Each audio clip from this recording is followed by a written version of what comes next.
Bem, boa noite a todos. Mais uma vez estamos aqui para dar continuidade às nossas aulas remotas, né? Nesse período aí de pandemia, a gente vai falar um pouquinho hoje, meninos, sobre a figura jurídica da intervenção de terceiros. Finalzinho da aula passada, nós tratamos da figura do litisconsórcio, que nada mais é do que a pluralidade de partes, ou seja, várias pessoas dentro de um mesmo polo do processo, seja do polo ativo, ou seja, quem é autor do processo, ou seja, do polo passivo, ou seja, a parte ré do processo. Então, a gente viu que é permitido, sim, a figura é possível que existam mais de uma pessoa, né? 2, 3, 4, 5, mais de uma pessoa dentro do mesmo polo processual. Isso a gente viu na nossa aula passada. E hoje a gente dá continuidade aí no assunto de intervenção de terceiro, que também são sujeitos processuais. Na figura de intervenção de terceiros, meninos, o primeiro assunto que a gente vê, seguindo a sistemática do Código de Processo Civil, é a assistência. A assistência. Só um pequeno adendo, né? Antes da gente começar aqui a ler os artigos do Código de Processo Civil, só avisar para vocês, meninos, que a assistência é um instituto jurídico que também é permitido no direito processual penal, certo? No processo penal, a gente vai ler aqui os artigos, né, do Código de Processo Civil, mas lembrando que no direito processual penal também existe a figura da assistência. Por exemplo, eu mesmo tenho vários processos em que eu acompanho como assistente processual, como assistente de acusação. Vocês estão vendo no processo penal, né? Vocês ainda estão no processo penal? Vocês ainda não viram o processo penal? Mas vocês vão perceber lá no processo penal que o titular, normalmente, né? O titular da ação no direito penal, o titular, ou seja, a parte autora, quem ingressa com a ação no direito penal, normalmente, nas exceções, é a figura do Ministério Público. Então, em sua grande maioria, nas ações penais, o Ministério Público ele é o autor, é a parte que ele figura no polo ativo do processo. Mas é permitido também a assistência no direito penal.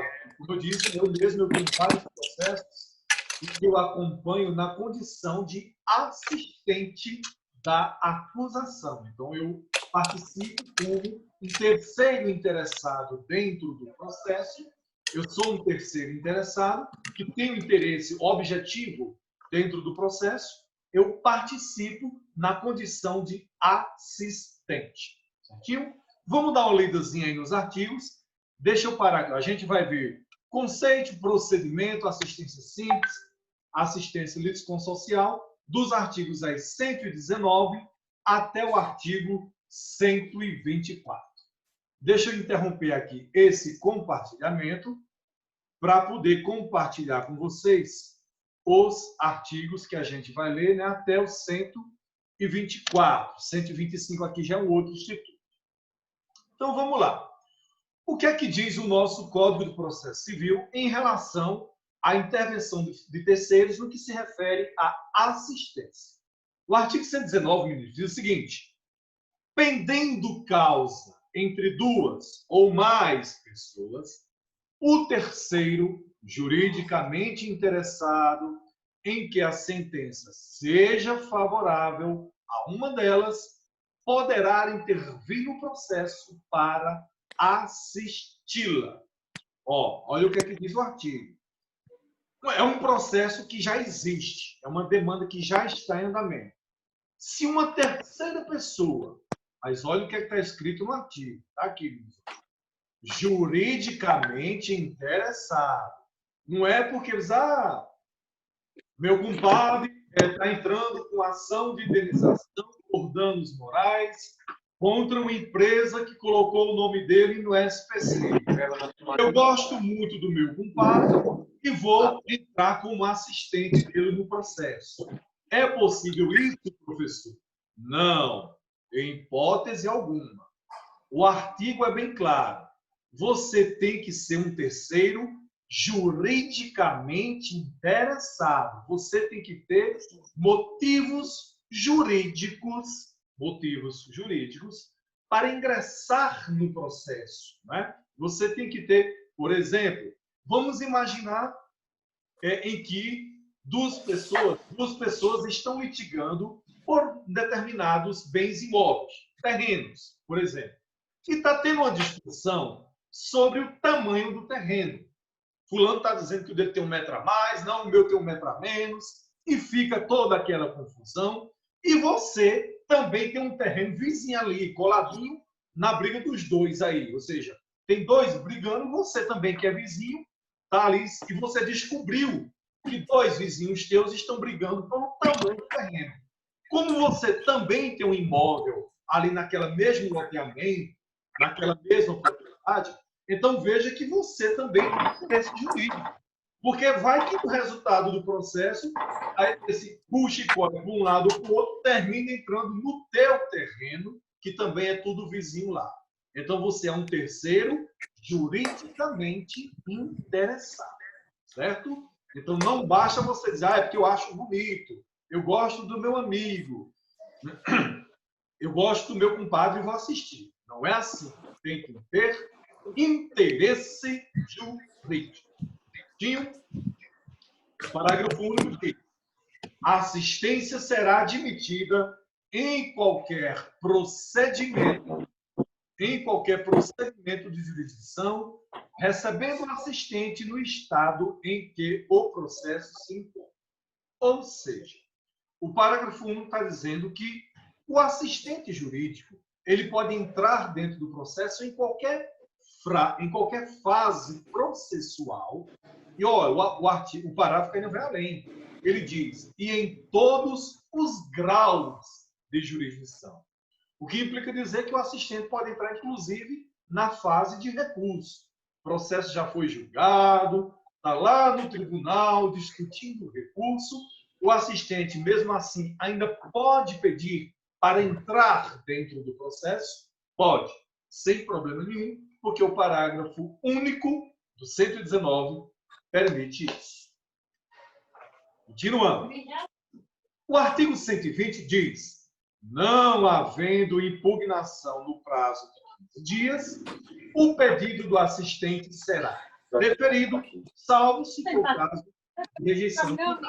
Ou seja, quando uma terceira pessoa entrar no processo onde tem dois litigantes ali, ambas as partes são ouvidas. Porque alguém pode dizer, não, olha, eu não entendo que fulano está dizendo que... Professor. Oi? Só pede aí para o Helder desligar o microfone que tá fazendo barulho danado aí. Acho que ele desligou agora. Ah, beleza. Vamos desligar o Luiz Pé para ficar no... Luiz Marcos também aí, tá ligado, né? Beleza, Luiz. Pra gente ligar só na hora de intervir, falar. Isso. Vai, ó, Denise botando moral na sala. Estão vendo aí, galera? Pobre de mim, tô botando moral nem em minha vida, professor. É só uma sugestão, é porque tava dando uns estapadões aqui aí. Beleza, meu filho. Então, vamos lá, meninos. Então, como eu estava dizendo, quando um terceiro quer entrar dentro do processo, tanto a parte autora como a parte ré vão ser ouvidos para dizer se concorda ou não concorda. Claro, quem vai decidir nos finalmente vai ser o juiz, mas ambas as partes têm o direito de impugnar. Dizer, não, fulano não tem nada a ver com a história. Você quer que ele está querendo vir fazer aqui. Claro que a decisão final vai ser do juiz se admite ou não a pessoa, o terceiro interessado, ingressar dentro de um processo. O parágrafo único do 120 diz: se qualquer parte alegar que falta ao requerente interesse jurídico para intervir, o juiz decidirá o incidente sem suspender o processo. foi justamente o que eu tinha acabado de falar. Alguém quer entrar no processo, beleza. Qualquer parte pode impugnar, mas nos finalmente a palavra final é sempre do juiz em saber se admite ou não admite a figura do assistente, a pessoa que quer entrar no processo. O artigo 121 vai dizer: o assistente simples atuará como auxiliar da parte principal, exercerá os mesmos poderes e sujeitar-se-á aos mesmos ônus processuais que o assistido. Ou seja, aquela pessoa que entra, se ele entra na condição de auxiliar, seja do autor ou seja do réu, como o próprio nome, ele entra como um assistente. Ele tem os mesmos direitos, os mesmos deveres, os mesmos ônus, tem o direito de falar, por exemplo, uma parte de um documento, ele pode se manifestar, ele passa a ser como se fosse uma parte do processo, só que de forma assistencial. É um terceiro que entrou apenas aí que ele demonstrou que ele tem interesse na solução do processo. Então, ele entrou apenas para auxiliar, mas ele é tratado como se fosse uma parte. Embora seja auxiliar, mas ele é tratado como se fosse parte. Parágrafo único. Sendo revel ou de qualquer outro modo omisso assistido, o assistente será considerado seu substituto processual. Ou seja, porventura o réu foi chamado para vir para o processo, não se defendeu, foi intimado, deixou para lá, não quis fazer nenhuma defesa, certo? E um assistente, uma pessoa que tinha interesse, entrou no processo e foi admitido pelo juiz como assistente, o assistente, ele é, se porventura o réu deixou para lá, mas o assistente, ele é tratado como uma parte que já tem os mesmos direitos. Ou seja, o réu não contestou, mas ele vai poder contestar. O réu não entrou com recurso, ele vai poder recorrer. O réu não compareceu na audiência, o assistente vai poder comparecer na audiência para ouvir testemunhas. Ele é tratado como se fosse parte, como se fosse uma parte. Lembrando, tem que demonstrar interesse. E não é qualquer interesse, né? Tem que ser interesse jurídico. 122. A assistência simples não obsta que a parte principal reconheça a procedência do pedido, desista da ação, renuncie o direito ou transija sobre direitos controvertidos. Como eu disse para vocês, o terceiro, quando ele entra dentro do processo, ele é tratado como se fosse uma parte, mas ele é uma parte assistente. Então, se a parte principal quiser fazer acordo, quiser desistir do processo, quiser reconhecer que o julgamento do direito é devido, a parte principal do processo continua tendo esses mesmos direitos e o assistente, nesse caso específico, ele não pode, em hipótese alguma, dizer mas eu não concordo com o acordo, certo? O assistente não vai poder interferir porque ele é uma parte, mas ele é uma parte assistente das partes principais, seja do autor, seja do réu. Ele é um assistente. Então, a voz primeira dentro do processo é das partes principais.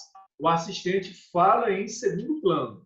E o que o artigo está querendo dizer é que a parte principal não fica impedida de fazer acordo, de desistir, de renunciar, né? De renunciar ao direito, de fazer acordo sobre a matéria que está sendo discutida, porque ele é tratado como assistente. E o artigo 124, né, ainda fala de assistência, diz: considera-se litisconsorte da parte principal o assistente, sempre que a sentença influir na relação jurídica entre ele e o adversário do assistido. O artigo 121 e 122 trata da assistência simples. Assistência simples. O artigo 124 fala de uma assistência litisconsorte. Professor, como é a assistência litisconsorte? É um litisconsórcio conforme a gente viu na aula passada, na aula anterior, né? Quando é possível a formação de um litisconsórcio. Por exemplo, você fez um determinado empréstimo bancário e você chamou uma pessoa para ser o teu fiador. O banco entrou com uma ação na justiça contra o teu fiador. Né? O banco, na hora que foi cobrar o débito, entrou com um processo de cobrança direto contra o teu fiador. Ora, você sabendo que você é interessado no processo, que você é um devedor principal, o outro era só o fiador, mas o banco podia dar entrada contra o fiador? Podia, sem problema nenhum. Nesse caso, o banco entrando com uma ação diretamente contra o fiador, você que é o devedor principal do processo, você pode entrar como assistente. Mas neste caso, perceba que como você era o devedor principal da obrigação, a sentença que o juiz vai dar nesse processo interessa diretamente a você, a outra parte e ao banco. Então, nesse caso, você que o processo não foi contra você. Mas se você quiser entrar nesse processo, você entra como assistente litisconsorte. Litisconsorte. Né? É justamente a figurinha que está aí no artigo 124 do Código de Processo Civil. Então, a diferença básica é essa. Do simples para o litisconsorte é quando você tem relação direta com a causa. Na assistência simples, você é apenas um mero assistente. Você demonstra um interesse ali que pode ou não, né, dentro das condições analisadas pelo juiz, se enquadrar como interesse jurídico. Mas na assistência litisconsorcial, você tem ligação direta com o pedido principal da causa, como esse exemplo que eu acabei de dar aí para vocês. Certo, meninos? Então, essa aí é a figurinha dos artigos 119 a 124, é a figurinha aí da assistência. E aí vamos aqui para a perguntinha clássica, antes da gente passar para o próximo conteúdo. Alguma dúvida? Tranquilo, professor. Beleza. Então, eu vou interromper esse aqui para a gente poder abrir o outro arquivo, porque não tem como compartilhar dois de uma vez só. Quer dizer, eu já tentei e não consegui, não. Eu sempre tenho que interromper um para voltar para o outro. Então, vamos lá. Denunciação à lide. O que é que a doutrina diz sobre a denunciação da lide? Olha, o próprio Código de Processo Civil, lá no artigo 125, ele já traz as hipóteses. Mas, olha, a doutrina diz que o que é denunciação? Na assistência, a diferença básica, né, para a gente já ir diferenciando aí um de outro. Na assistência, uma terceira pessoa, ela de livre e espontânea vontade, quer entrar no processo. De livre e espontânea vontade, a pessoa quer entrar no processo. Ela entra e faz o pedido como assistente. Na denunciação da lide, é o contrário. É quando o autor ou o réu do processo, normalmente é o réu que faz isso. Normalmente. É quando o autor ou o réu diz, ó, senhor juiz, vamos chamar fulano de tal, que ele também tem interesse nesse processo, ele tem que vir aqui dar as caras. O processo aqui é, de um lado está Maria, do outro lado está José, mas João também tem interesse nesse processo. E eu peço, doutor juiz, ao senhor, que o senhor chame João para vir aqui fazer parte do processo.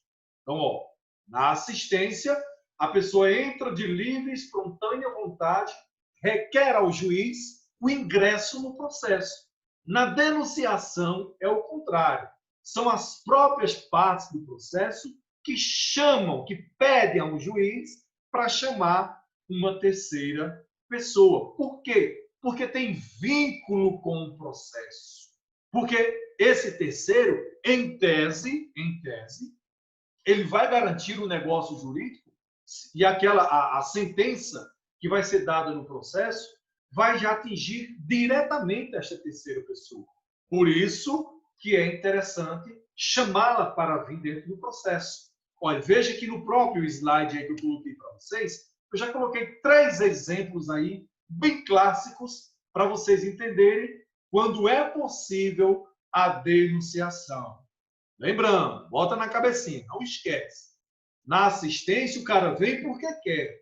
Na denunciação, as partes pedem ao juiz para chamar o terceiro para vir dentro do processo.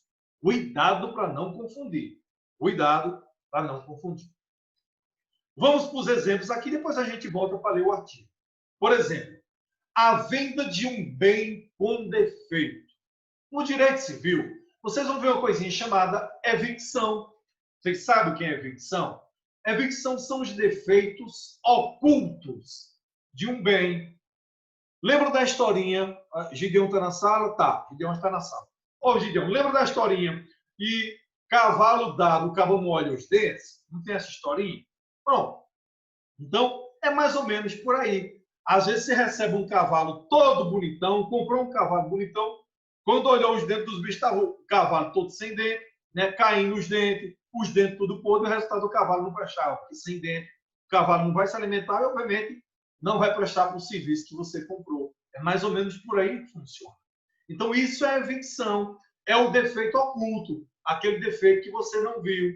Você comprou um carro todo bonitão, todo, né, arrumadão ali, um carro seminovo e tal. Quando você rodou com um carro por semana, o carro bateu o motor, você não já sabia que as bielas estavam tudo empenadas. Então, são os vícios ocultos. Ora, vamos pegar esse exemplo do carro aí. Vamos imaginar que eu comprei um carro de Adailton. Eu vou pegar o nome do menino aqui na sala. Eu comprei um carro de Adailton e imediatamente eu vendi esse carro para Gideão. Por exemplo, comprei o carro da dele e vendi para Gideão. Quando o Gideão usou o carro, uma semana o carro, pá, já bateu o motor e aí Gideão veio atrás de mim. Só que olha, rapaz, o carro não presta, deu defeito, já bateu o motor e não vamos desmanchar o negócio. Eu digo, opa, peraí, vamos chamar aqui de mim, Gideão, porque foi ele que me vendeu. Eu nem usei esse carro. Eu comprei no mesmo dia e já te repassei. Certinho? Então, a denunciação da lide funciona mais ou menos por aí, nesse exemplo que eu estou dando para vocês. A venda de um bem defeituoso. Eu vendi o bem para Gideão, né, na hora que identificou que o bem era defeituoso, já veio atrás de mim, eu disse, mas não sei o quê, eu não tenho culpa. Gideão entra com processo contra Clodoaldo. O que é que Clodoaldo faz? Opa, doutor juiz, vamos chamar a Adailton aqui, porque eu comprei o carro dele e no mesmo dia vender para Gideão. Então, o defeito não foi eu que provoquei, não. A Adailton é quem vai ter que responder por esse defeito desse bem aí. Ele é quem tem. Eu quero que o senhor chame a Adailton para ele vir responder aqui juntamente comigo. Então, a denunciação funciona mais ou menos dessa forma, desse exemplo aí que eu estou dando para vocês. Segundo exemplo que tem aí. Indenização por acidente veicular. Maria bateu no carro de João. Pá, por culpa de Maria. Maria teve a culpa, teve um abarroamento com o carro de João. E aí, João procurou resolver a coisa com Maria não quis acordo. João foi para a justiça. Quando o João foi para a justiça, ele ingressou diretamente com ação contra quem? Contra Maria, porque foi Maria que bateu no carro dele. Mas Maria diz, opa, peraí, o meu carro tem seguro, senhor juiz. Eu quero que o senhor chame aqui a seguradora, né, para vir fazer parte do processo. Como meu carro tem seguro e cobria, eu contratei para cobrir veículos terceiros, eu quero que o senhor chame a seguradora, porque quem vai pagar aqui o prejuízo de João não sou eu, não. É a seguradora, porque o meu seguro também cobre carros de terceiros. Então, perceberam? Denunciação da lide. João entrou com a ação contra Maria para receber os danos do carro dele. Maria diz, opa, doutor, vamos chamar a seguradora, porque a seguradora tem uma responsabilidade aqui, que ela é quem vai cobrir meu prejuízo. Certinho? E o terceiro exemplo é bem simples.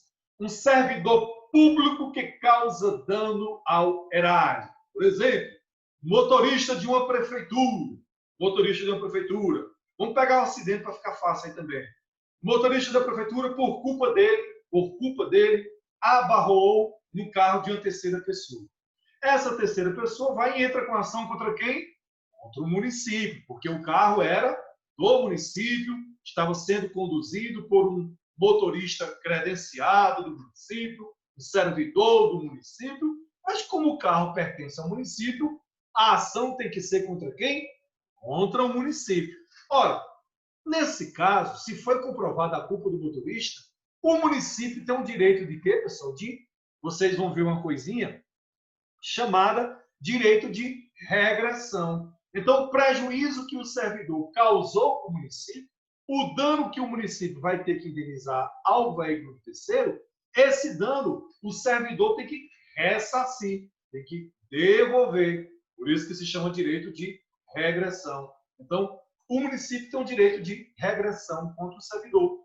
Então, quando o terceiro entrar com uma ação contra o município tem um direito de, doutor juiz, olha, vamos chamar aqui o servidorzinho, meu motorista, porque nesse mesmo processo aqui, como a culpa foi dele, ele é quem tem que diretamente vir responder pelo prejuízo.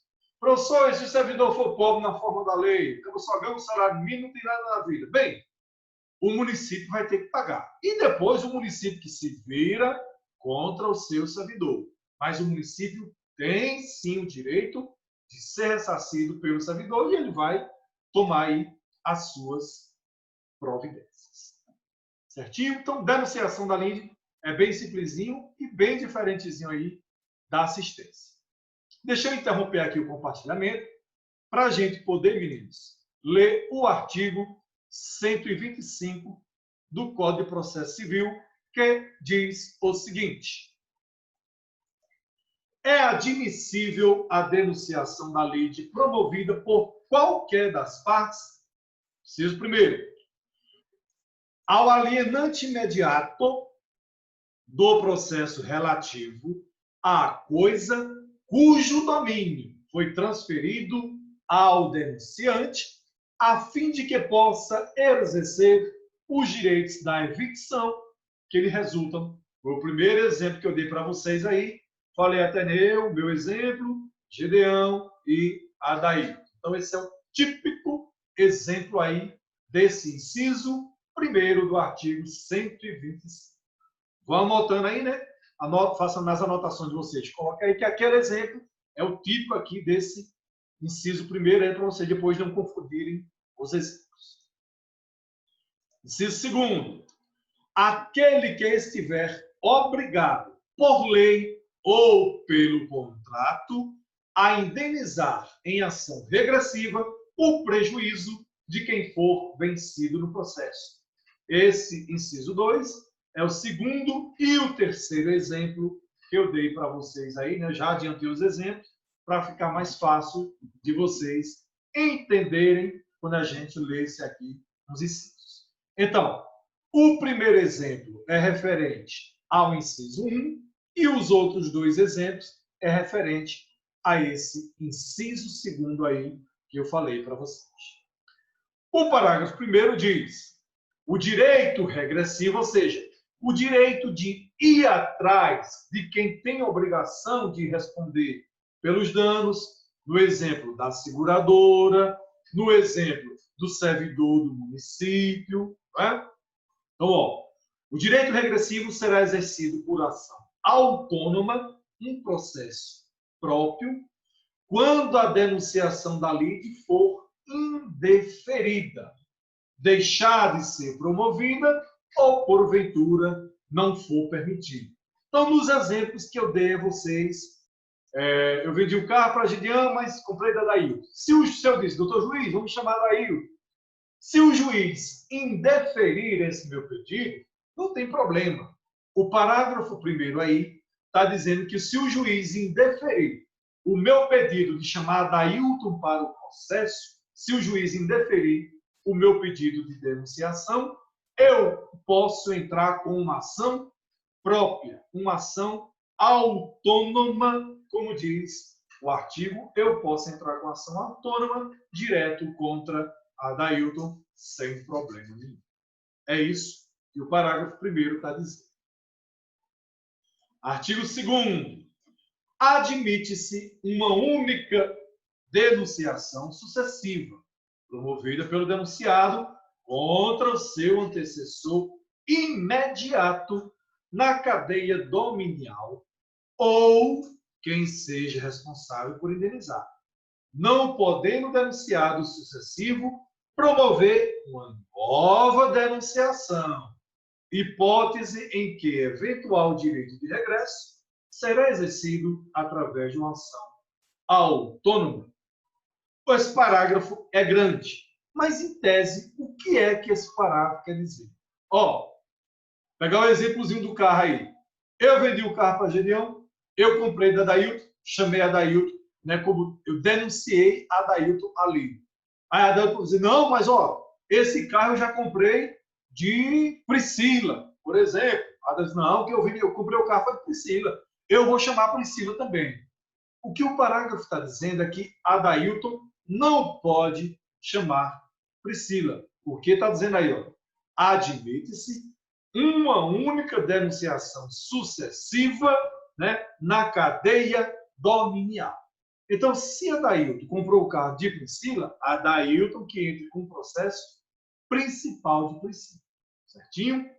Então, não pode eu denunciar a Adailton e a Adailton querer denunciar a Lide, denunciar a Priscila. O parágrafo está dizendo que não pode. O que a Adailton pode fazer é entrar com ação autônoma, ou seja, um processo próprio dele contra Priscila, para que Priscila responda pelos eventuais prejuízos que, porventura, a Adailton sofreu. Certinho, meninos? Esse, né, é bem fácil de vocês divergirem, né, fazer a diferença aí da assistência. Na assistência, a pessoa, o terceiro, entra porque quer. Aqui, na denunciação, é o contrário. As partes é quem chamam uma outra pessoa para vir para dentro do processo. Certinho? Alguma dúvida para a gente continuar no próximo conteúdo, que é chamamento ao processo? Por mim está tranquilo, professor. Beleza. Então, vamos lá. Vamos fazendo as anotações aí para depois de ficar com a dúvida, porque é muita informaçãozinha, né? Muita coisinha, se a pessoa não for dando uma anotadazinha e depois termina se perdendo, na hora da prova pode ter problema. Porque anotar os exemplos é sempre muito interessante para poder você se lembrar. Porque vocês percebem que, às vezes, meninos, por exemplo, a gente acabou de ler o parágrafo 2º do artigo 125.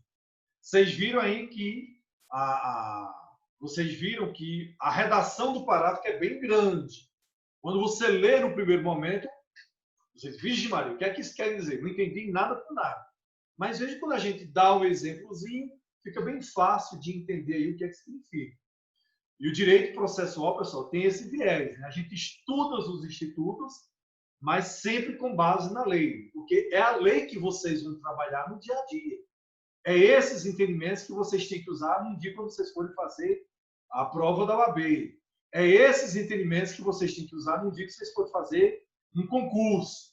Esses artigos vocês vão usar no dia que for fazer uma petição, no dia que vocês forem dar a sentença, no dia que vocês forem fazer um despacho como delegado de polícia e por aí vai. É por isso que a gente lê o tempo todo os artigos para não ficar dúvidas sobre o conteúdo da lei. Mas vamos lá, continuando. Chamamento ao processo, que é a terceira espécie aí de intervenção de terceiros. Nós já estudamos assistência e denunciação à lide. O chamamento ao processo, ele é possível de acontecer, pessoal, quando normalmente existe o que a gente chama de obrigação solidária, né? Geralmente obrigação solidária, ou seja, quando mais de uma pessoa mais de uma pessoa, é responsável por uma obrigação. Exemplo típico, eu já dei hoje, inclusive, um exemplo típico. O devedor principal e o fiador. Ambos são responsáveis, são co-obrigados. Outro exemplo típico. Uma sociedade, uma empresa. A sociedade deve um determinado débito. Então, quando se entra com ação na justiça contra a sociedade, todos os sócios daquela sociedade são co-devedores. A gente chama de dívida de obrigação. Vocês ainda vão ver isso lá no direito civil. Mas o que a gente chama de